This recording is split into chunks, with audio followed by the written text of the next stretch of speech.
তৃণমূলে যাওয়ার উনি চলে গেলে দলটা বাঁচবে। দিলীপ ঘোষ চলে গেলে পশ্চিমবাংলা 26-এ সরকার আসতে কোনো বাধা থাকবে না। উনি ঠিক করেছেন উনি রাজ্যসভা মেম্বার হবেন। আমার থেকে শুনুন না আপনি, উনি ঠিক করেছেন রাজ্যসভা মেম্বার হবেন। কাদের থেকে? মমতা ব্যানার্জির সঙ্গে। কোটি চাটা চাকর বাকর ভাতাজীবীদের নিয়ে ফুর্তি মারাচ্ছেন দীঘাতে, এতগুলো ধ্বংস হবেই।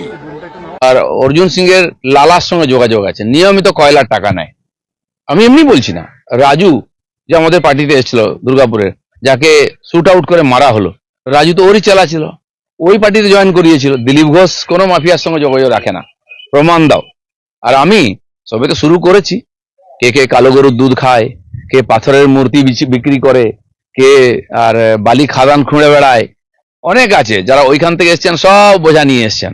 আমি জানি, বলি না, দরকার নেই, কিন্তু আমি কিন্তু বলতে আরম্ভ করি। আর ন্যাংটার নেই বাটপারের ভয়, আমি ন্যাংটা কিন্তু সবাইকে ন্যাংটা করতে যাবো।